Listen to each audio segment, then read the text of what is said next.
اس کو تم نے نازل کیا یا ہم اس کو اتارنے والے ہیں؟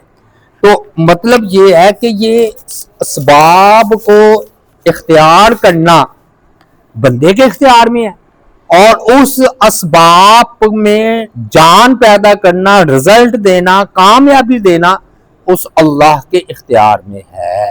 تو یہ بھی موضوع ہے، اور یہ بھی موضوع ہے کہ یہی چیزیں آخرت کی دلیل بھی ہے، اور اللہ تعالیٰ کی قدرت کی بھی دلیل ہے، آخرت کی بھی دلیل ہے، اللہ تعالیٰ کے خالق ہونے کی بھی دلیل ہے، اور اللہ تعالیٰ کے وحدہ لا شریک ہونے کی بھی دلیل ہے۔ یعنی کہ اصل میں بات ہے توحید اور آخرت۔ بات آگئی، میں اس لیے بات کو سمجھا رہا ہوں تاکہ بات کو سمجھ سکے۔ توحید کی دلیل ہوگی، آخرت کی دلیل ہوگی، اور اس بات کی دلیل ہوگی کہ انسان تدبیر کرنا تیرا کام ہے، اسباب کو اختیار کرنا، آگے اس کا جو رزلٹ نکلتا ہے نا وہ اللہ کے اختیار، وہ تمہارے اختیار میں نہیں ہے۔ اب اس کے لیے اللہ تعالیٰ کی ذات پاک نے یہ بات بیان کی کہ نحن خلقناکم فلولا تصدقون، ہم نے تمہیں پیدا کیا ہے تو کیوں نہیں تم اس کی تصدیق کرتے۔ اب اس کے دو مفہوم ہو سکتے ہیں معنی۔ ایک معنی یہ ہے کہ ہم ہی خالق ہے تو تم کیوں نہیں مانتے کہ میں وحدہ لا شریک، میں ہی خالق ہوں۔ دوسری بات، اگر تم نے یہ مان لیا کہ میں نے پیدا کیا ہے تمہیں، تو جو اللہ پہلی بار پیدا کر سکتا ہے دوسری بار بھی وہ پیدا کر سکتا ہے۔ یہ وہ دلیل ہے جو اللہ تعالیٰ نے کئی مقامات پر دی ہے۔ اب بندے کو اللہ تعالیٰ سوال کرتے ہیں مجھے بتاؤ پہلی مرتبہ کام کرنا مشکل ہوتا ہے یا دوسری مرتبہ، تیسری مرتبہ؟ پہلی مرتبہ۔ وہ بھی انسان کے اعتبار سے ہے، ورنہ اللہ کے لیے جیسے پہلی بار آسان ہے آخر بار بھی آسان ہے۔ تو جب تم اپنی زندگی پر غور کرو کہ تم اپنی پیدائش سے پہلے کچھ تھے؟ کچھ بھی نہیں تھے۔ تو جب اللہ تم کچھ بھی نہیں تھے، آپ اپنی پیدائش سے غور پہلے دیکھیں، نہ آپ کو دن کا پتہ، نہ رات کا پتہ، نہ دنیا کا پتہ، تو اپنی پیدائش کے بعد ہی ہم نے جانا ہے نا۔ تو جو اللہ تعالیٰ تمہیں لا عدم سے وجود دے سکتا ہے تو تمہیں اب دوبارہ نہیں پیدا کر سکتا۔ پھر اس کے لیے فرمایا کہ اپنی ابتدا پر غور کرو۔ افرأیتم ما تمنون، ہاں جی، کہ دوبارہ اٹھنے کی، یہ پیدا کیا ہم نے تمہیں، ہاں، بس کیوں نہیں تم تصدیق کرتے؟ تو اسے یہ بھی تو کیا جا سکتا ہے کہ جیسے اب کافر کے لیے بھی بن جاتی ہے کہ وہ اگر کافر کا پیدا ہوتا ہے اور وہ بڑا ہوتا ہے، وہ جس خدا نے اس کو بنایا وہ اس کی تصدیق کرے، علم حاصل کرنے کی بھی ہاں نہیں وہ تو عقل ہے، وہ تو ہم نے بات کی ہے نا۔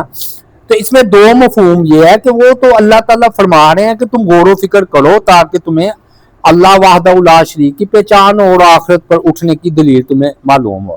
افرأیتم ما تمنون، کیا بلا دیکھا تم نے جو تم پانی ٹپکاتے ہو، ہم اس طرح ترجمہ کر لیتے۔ فما انتم تخلقونہ ام نحن الخالقون، اب اس میں نا کئی باتیں، اس کو تم پیدا کرنے والے ہو یا ہم ہیں پیدا کرنے والے۔ اب دیکھیے، جاہل سے جاہل ہو کوئی، لا علم، یا پڑھے سے پڑھا لکھا ہو بہت بڑا، اس کا کام اتنی شادی ہوتی ہے اور وہ تعلق قائم کرتا ہے۔ اب جب وہ پانی ماں کے پیٹ میں یا رحم میں چلا گیا، اب مرد بھی اس سے غافل ہے، عورت بھی اس سے غافل ہے کہ اندر کیا ہو رہا ہے۔ اب جو اندر تبدیلیاں آ رہی ہیں کہ وہ نطفے سے خون، خون سے مضغہ، بوٹی، بوٹی سے ہڈی، پھر اس کے اوپر گوشت، یہ سب کون کر رہا ہے؟ وہ ہے اللہ کی ذات۔ وہ یقین کرے دیہات میں کوئی عورت ہو یا بہت بڑی پڑھی لکھی عورت ہو یا مرد ہو، اسے کوئی پتہ نہیں ہوتا کہ اندر کیا ہو رہا ہے، وہ اللہ تعالیٰ کرتے ہیں۔ اور ادھر دیکھنے سے مراد ایسا دیکھنا نہیں ہے کیونکہ اندر تو بندہ دیکھتا نہیں، ادھر مراد ہے غور و فکر کرنا، ہے جی۔ تو رویت علمی، اللہ تعالیٰ نے فرمایا فَلْيَنْظُرِ الْإِنسَانُ مِمَّا خُلِقَ، سورۃ طارق میں کہا اے انسان تم دیکھتے نہیں کہ تم کس چیز سے پیدا کیے گئے ہو۔ اللہ تعالیٰ کی ذات پاک نے تم کو جو ہے خلق الانسان فرمایا کہ ہم نے انسان کو نطفے سے پیدا کیا۔ اچھا، اس میں نا ایک اور بھی سبق ہے کہ انسان تم ایک ناپاک چیز سے وجود میں آتے ہو، پیدا ہوتے ہو ادنا حقیر سے تو تم تکبر کر سکتے ہو؟ تمہارے لیے تکبر کرنا نہیں زیبا نہیں لائق. فرمایا افرأیتم ما تمنون اانتم تخلقونہ ام نحن الخالقون. اب دیکھیے تمہارا اس میں کیا اختیار ہے. مثلا سائنس کہتی ہے لاکھوں جراثیم ہوتے ہیں ایک قطرے میں، یعنی ہر ایک میں یہ طاقت ہوتی ہے کہ وہ بچہ بن سکے، لیکن سب میں سے ایک ہی بنتا ہے نا ایک. یعنی کہ مطلب یہ ہے کہ سارے مراحل سے گزر کر وہ ایک ہی بنتا ہے. ایک بات. دوسری بات، جو حمل کا ٹھہراؤ ہوتا ہے استقلاء حمل، نہ وہ مرد کے اختیار میں ہوتا ہے نہ وہ عورت کے اختیار میں ہوتا ہے. تیسری بات، جو بھی پرورش کرتا ہے پالتا ہے تو اس کو روشنی کی ضرورت ہوتی ہے. تو اللہ تعالیٰ ماں کے پیٹ میں جو کہ 3 اندھیرے ہیں اللہ تعالیٰ اس میں پالتے ہیں. پھر اس کے بعد جب بھی کوئی تصویر بناتا ہے تو وہ اندھیرے میں نہیں بناتا، وہ کس میں بناتا ہے؟ روشنی میں. تو اللہ فرماتا ہے هو الذی یصورکم فی الارحام کیف ما یشاء. فرمایا کہ وہ تمہارے پیٹوں میں تمہاری تصویر بناتا ہے جیسی وہ چاہتا ہے. ایک ہی ماں باپ کی اولاد ہوتی ہیں، چہرے مختلف، شکلیں مختلف، مزاج مختلف. تو یہ شکلیں کون بناتا ہے؟ اللہ. پھر اس کے بعد حیرت کی بات یہ ہے کہ جب وہ اندھیرے میں 3 اندھیروں میں شکلیں بنی، لیکن جب اللہ تعالیٰ کی ذات پاک نے اس کو دنیا میں بھیجا تو لاکھوں کروڑوں اربوں انسانوں میں اس کی شکل سب سے امتیازی ہٹ کر، سب سے ہٹ کر. یعنی کہ اگر وہ کسی بھی وہ قطرے سے بوند سے پیدا ہوا ہے تو حیرت کی بات یہ ہے کہ سارے مرحلوں سے گزر کر جب اس کی شکل چہرہ وجود میں آیا تو پھر ہوا کیا ہے؟ سب سے ہٹ کر. وہ ایک چہرہ دوسرے چہرے سے نہیں مل رہا. نہیں وہ تو اوپر کی. ہاں. پھر اس کے بعد میں یہ بات کہہ رہا ہوں کہ صرف مرد کا کام کیا تھا؟ اس نے نا قطرہ جو ہے ٹپکا دیا اپنی یعنی کہ عورت کے رحم میں. اس کے بعد چاہے وہ پڑھا لکھا ہے چاہے جاہل ہے، لا علم کوئی عورت ہے یا مرد ہے، اس سے اس کا کوئی تعلق نہیں. ان کا بس اتنا ہی کام تھا. ٹھیک ہے، انہوں نے اپنے تعلق قائم کیا. تعلق قائم کرنے کے بعد اس پانی کے ساتھ جو معاملہ کیا وہ سب اللہ نے کیا. تو پھر ہم بات کی تکرار کر دیتے. بات اس بات کی ہو رہی ہے کہ اللہ تعالیٰ وحدہ لا شریک ہے. اور دوسری بات یہ بات ہم کر رہے ہیں کہ اللہ تعالیٰ کی ذات پاک آخرت پر دلیل دینے لگے ہیں. 2 باتیں. اور تیسری بات جو اہم ہے نا، جو کہ کہا جاتا ہے کہ سورہ واقعہ کا یہ نا آخر اینڈ ہے، یعنی کہ ہم آخر کی طرف بڑھ رہے ہیں، لیکن بات ابھی سے باکمال شروع ہو گئی ہے کہ ایک ہوتا ہے سبب، ذریعہ، وہ ہم اختیار کرتے ہیں، لیکن اس اسباب کا جو رزلٹ نکلنا ہے یا اس کا نتیجہ برآمد ہونا ہے وہ اللہ کے اختیار میں ہے، وہ ہمارے اختیار میں نہیں ہے. تو اس کے بارے میں 3-4 دلیلیں ہیں، 3 ہیں، لیکن آج ہم پہلی دلیل بیان کر رہے ہیں. اس پہلی دلیل کا خلاصہ یہ ہے کہ اللہ تعالیٰ نے فرمایا ہم نے تمہیں پیدا کیا، تم اس کو سچ کیوں نہیں مانتے کہ پھر اللہ تعالیٰ تمہیں دوبارہ پیدا کریں گے. اور اس کا حاصل یہ ہے کہ جو اللہ نے کئی جگہ پر یہ بات گنوائی ہے، منوائی ہے کہ جو اللہ پہلی بار پیدا کر سکتے ہیں وہ تمہیں دوسری بار پیدا کیوں نہیں کر سکتے. حالانکہ دنیا کا قانون یہ ہے کہ پہلی بار کوئی بھی بندہ کوئی بھی کام کرتا ہے وہ مشکل ہوتا ہے، لیکن دوسری بار وہ کام آسان ہوتا ہے. لیکن اللہ تعالیٰ نے تو کئی بار زندہ کرتے ہیں، کئی مرتبہ موت دیتے ہیں. تو اللہ تعالیٰ کی ذات پاک کے لیے یہ کیا مشکل ہے کہ تمہیں دوبارہ زندہ کرے، تمہیں آخرت میں مردوں کو زندہ کرے. اس کے لیے اللہ تعالیٰ نے فرمایا افرأیتم ما تمنون، کیا بلا دیکھو جو تم اس پانی کو ٹپکاتے ہو عورت میں. اب وہ غافل ہے، یعنی کہ چاہے وہ بہت پڑھی لکھی عورت ہے، پڑھا لکھا مرد ہے، یا بالکل دیہات میں یا ہزاروں سال پہلے کا مرد عورت ہے، برابر ہے نا، برابر ہے۔ اب اللہ تعالیٰ فرما رہے ہیں کہ اندر اس کے ساتھ ہم اس کو پیدا کریں، ہم پیدا کرنے والے ہیں یا تم ہو پیدا کرنے والے؟ اب اس کے دیکھیں انسان ہی اس کو پیدا کرتا، اس کے لیے کئی دلائل ہیں۔ پہلی دلیل یہ ہے کہ جو ہے نا نطفہ جو ہے وہ کن چیزوں سے بنتا ہے؟ یہ تو بندے کے اختیار میں ہی نہیں ہے بندے کے اختیار میں نہیں۔ دوسری بات، پھر نطفہ زندہ ہے یا مردہ؟ لیکن یہ بات بالاتفاق ہے کہ آخر جا کر مٹی سے انسان بنا، تو مٹی مردہ، مردے سے اللہ تعالیٰ نے زندگی کو بنایا۔ تو جب اس بار مٹی کو اللہ نے نطفہ بنا دیا، نطفے سے انسان بنا دیا، پھر اللہ تعالیٰ تمہیں دوبارہ مٹی میں لٹا گئے، تو پھر مٹی سے دوبارہ کیوں نہیں پیدا کر سکتے؟ دوسری دلیل۔ تیسری دلیل یہ ہے کہ اس نطفے میں بھی لاکھوں جراثیم ہوتے ہیں، جو سائنس کہتی ہے، اور ہر جراثیم میں یہ طاقت ہوتی ہے کہ بچہ بن سکے، ہر قطرے میں لاکھوں۔ یعنی کہ اگر اللہ تعالیٰ کی ذات پاک ان سب جراثیم کو موقع دے نا بچہ بننے کا، تو دنیا میں قدم رکھنے کی جگہ نہ رہے، اور نہ ہی کوئی عورت اس بات کو برداشت کر سکتی ہے۔ تو حیرت کی بات ہے، باقی سارے ضائع ہو جاتے ہیں، ایک قطرہ جو لاکھوں قطروں میں سے ایک ہے، جو کہ دوربین سے یا وہ خاص مشینری سے نظر آتا ہے زندہ، وہ جا کر عورت اور مرد کا ملتا ہے اور بچہ ہوتا ہے۔ اس میں بندے کا اختیار ہے؟ نہیں ہے۔ اگر اختیار ہوتا تو وہ خاص چیز کو آگے کر دیتا، لیکن نہیں۔ جو اللہ نے جس قطرے کے بارے میں فیصلہ کرنا چاہا، وہی اس نے ہی اولاد کا یا انسان کا روپ دھارا۔ پھر استقلاء حمل، یعنی کہ حمل کا ٹھہرنا، یہ بھی اللہ کے اختیار میں ہے۔ یعنی کہ کئی مرتبہ بندہ سبب یعنی کہ جمع کرتا ہے لیکن کچھ بھی نہیں ہوتا، اور یہ اللہ تعالیٰ کے اختیار میں ہے۔ اولاد کا معاملہ، بڑے کروڑوں اربوں پتی، گھر خالی سناٹا، کوئی اولاد نہیں، بڑے بڑے طاقتور۔ یہ مجھے پتہ نہیں کس نے بتایا تھا، کولو پہلوان تھا یا جو نہیں اولاد ہوئی۔ یہ بڑے بڑے اداکار، فنکار، کروڑوں پتی، شہرت یافتہ، نہیں اولاد ہوئی، اللہ کے اختیار۔ پھر اس کے بعد اندھیرے میں کوئی بھی کام نہیں کرتا، تو اللہ 3 اندھیروں میں تمہاری شکل بناتے ہیں۔ یہ کس نے کیا؟ اللہ نے کیا۔ پھر اس کے بعد تصویر بنانا، یعنی کہ تصویر اندھیرے میں نہیں بنتی، تو هو الذی یصورکم فی الارحام کیف یشاء، تو اللہ تعالیٰ کی ذات پاک نے جیسا چاہا تمہاری شکل و صورت بنائی۔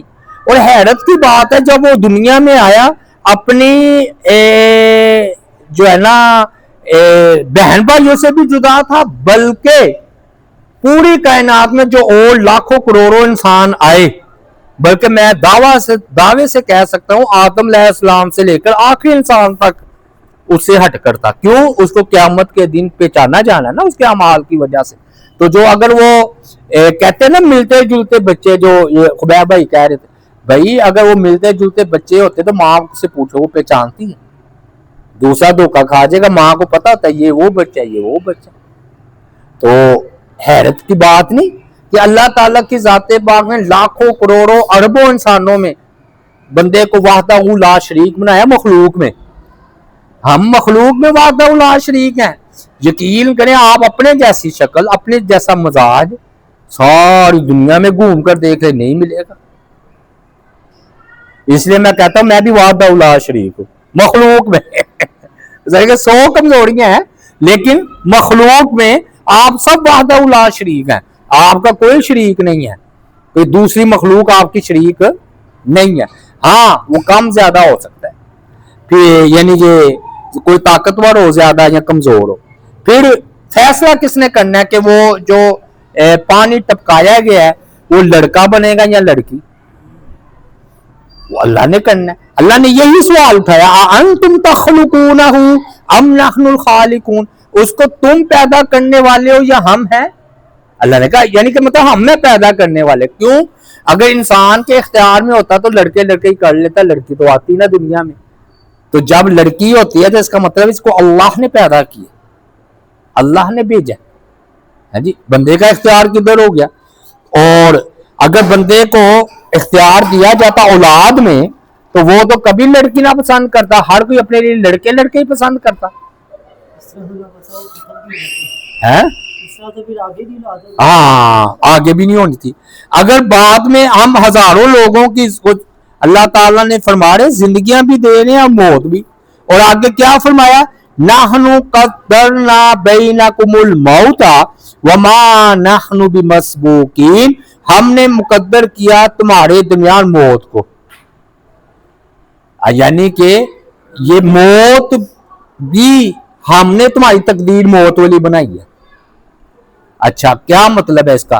اس کا مطلب یہ ہے یہ اللہ کے فیصلے ہیں کہ کس کو زندہ کرنا ہے اور کس کو موت دینا ہے, موت دینی ہے, اور وہ ہم نے تمہارے درمیان ٹھہرا دیا موت. وما نحن بمسبوقین, اور ہم اس سے جو ہے نا کیا تھکن نہیں ہمیں ہوگی اس سے, یعنی کہ مار مار کر موت دے دے کر توبہ نعوذ باللہ یا زندہ کر کر کے ہم تھک گئے ہیں. روز ہزاروں کی تعداد میں زندگیاں اللہ تعالیٰ دیتے ہیں, بلکہ ہزاروں کی تعداد میں اللہ تعالیٰ کی ذات پاک موت دیتے ہیں, اور اللہ تعالیٰ کو کوئی اس سے تھکاوٹ جو ہے وہ نہیں ہوتی. یعنی کہ یہ نہیں ہے کہ اللہ تھکن آرام یا اللہ تعالیٰ ہار جائے, توبہ نعوذ باللہ. ہاں اللہ تعالیٰ کی حکمت ہے کہ اس کو کس وقت موت دینی. یہ قدرنا سے معلوم ہوتا ہے کہ موت تقدیر کا حصہ ہے. یعنی کہ بعض لوگ سمجھتے ہیں جی اچانک ایکسیڈنٹ ہوا وہ دنیا سے چلا گیا, اچانک ہمارے اعتبار سے ہے, حادثہ یہ ہمارے اعتبار سے ہے. اللہ تعالیٰ کے ہاں وہ طے شدہ پروگرام, اللہ تعالیٰ کے ہاں کوئی اتفاق نہیں ہوتا, نہ اللہ تعالیٰ کے نزدیک کوئی حادثہ ہوتا ہے. اللہ تعالیٰ کے نزدیک سب کچھ طے شدہ ہے. کہاں سے پتا چلا؟ قدرنا بینکم الموت, تو فرمایا مقدر کیا ہم نے تمہارے درمیان موت کو. ہاں جی, ہم نے مقدر کیا ہم نے تمہارے درمیان موت کو. وما نحن بمسبوقین, اور ہم اس سے عاجز نہیں ہیں, یعنی کہ تھکے ہوئے نہیں ہیں, ہارے ہوئے نہیں ہیں, آرام کی ہمیں ضرورت نہیں ہے کہ بھی اتنے روز ہزاروں اللہ تعالیٰ موت دے رہا ہے تو اللہ تعالیٰ کوئی عاجز آ جائے. اللہ دیکھیے, اور اس سے یہ بھی پتا چلتا ہے کہ قرآن کا چیلنج ہے. قرآن کا چیلنج یہ ہے کہ یہ موت ہر ایک کو آنی ہے, تم اس سے بچ کر دکھاؤ.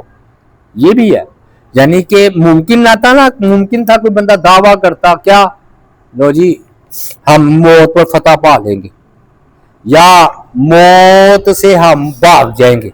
قرآن مجید نے چیلنج کیا ہے کل نفس ذائقۃ الموت, کہ ہر نفس نے موت کا ذائقہ چکھنا ہے اور دوبارہ زندگی شروع ہونی ہے. تو تم بھاگ کر دکھاؤ.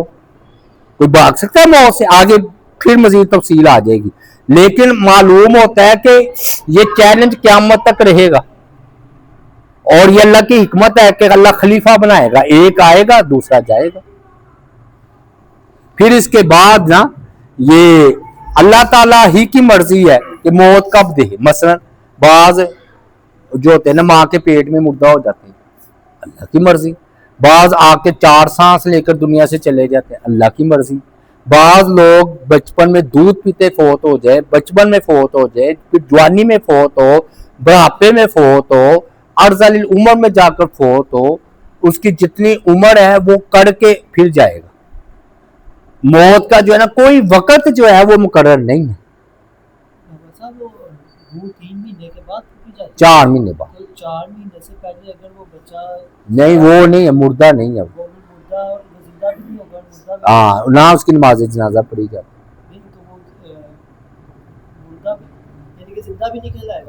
نہیں آئی نہیں روح نہیں آئی, لیکن ماں کے پیٹ میں روح آ کے مردہ ہو گیا تو اللہ کی مرضی. 4 مہینے سے پہلے یعنی کہ اگر وہ زندہ ہی نہیں ہوا تو وہ کیا,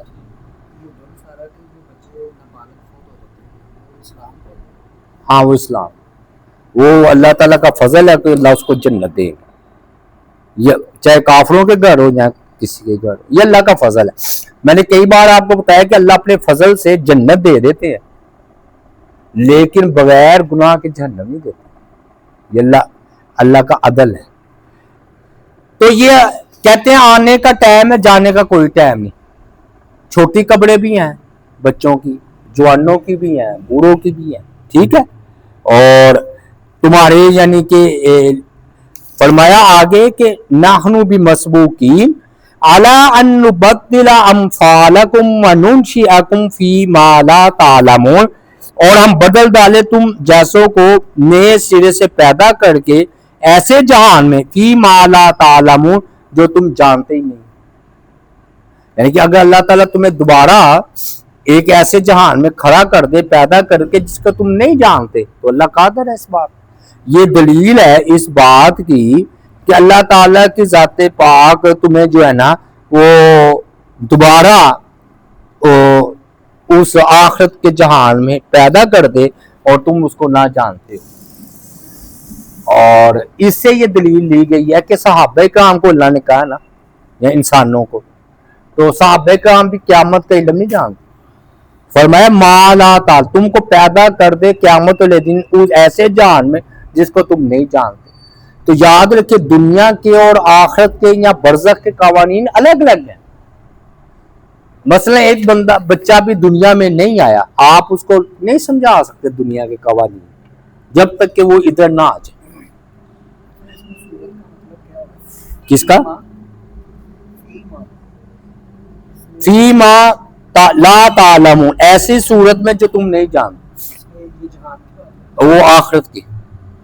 وہ اگر اس جہان کی بات کریں گے تو وہ تو پھر وہ جو کہتے ہیں کہ دوبارہ جنم ہوتا ہے.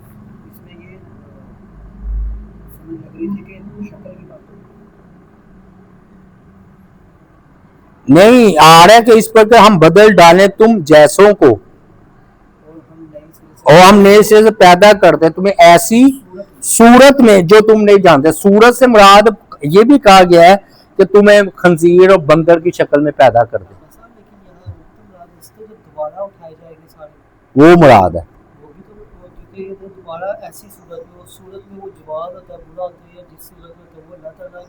نہیں وہ جو آپ کہہ رہے ہیں نا کہ اللہ تعالیٰ پھر تمہیں ایسی شکل میں پیدا کر دے جو کہ بندر خنزیر ہو, تو ایک صورت یہ کہ بندہ جانتا ہو کہ میں ہوں اور بندر بن گیا ہوں, خنزیر بن گیا ہوں, جیسے قوموں پر عذاب آیا, یہ صورت بس ہے. لیکن اگر آپ دوسری کہیں گے کہ ایسی صورت میں پیدا کر دے جسے تم نہیں جانتے, تو وہ تناسخ والے جو کہتے ہیں کہ بندہ 7 بار جنم لیتا ہے اور بار بار دنیا میں آتا ہے, اس کی تو تائید ہو جائے گی. غور کریں اس مسئلے پر. یعنی کہ ہندو لوگ کہتے ہیں کہ بندہ پھر دوبارہ ادھر جنم لیتا ہے, کبھی جھونپڑی میں کبھی محلوں میں, انہوں نے کہانیاں فلمیں ڈرامے اس میں بنا دیا, تو اس کی تو تائید ہو جائے گی. تو وہ شکل نہیں ہے, بلکہ آگے فرمایا وَلَقَدْ عَلِمْتُمُ النَّشْأَةَ الْأُولَىٰ, البتہ تحقیق جان لیا تم نے پہلی پیدائش کو تم جان چکے ہو. فَلَوْلَا تَذَكَّرُونَ, تو تم کیوں نہیں نصیحت پکڑتے. مطلب یہ ہے کہ جو اللہ تمہیں پہلی بار پیدا کر سکتا ہے وہی دلیل وہ دوبارہ بھی پیدا کر لے گا. تم خود اپنے آپ پر غور کرو کہ تم اپنی پیدائش سے پہلے کیا تھے, کچھ بھی نہیں تھے.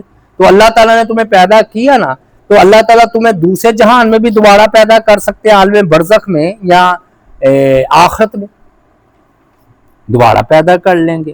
اور واقعی بندہ غور کرے, بندہ کہتا ہے جی اب کیسے ہوگا جی آخرت میں, تو ایسے ہی ہوگا جیسے پہلے اس دنیا میں اللہ تعالیٰ نے تمہیں پیدا کر لیا, تو ادھر بھی اللہ تعالیٰ تمہیں پیدا کر لیں گے.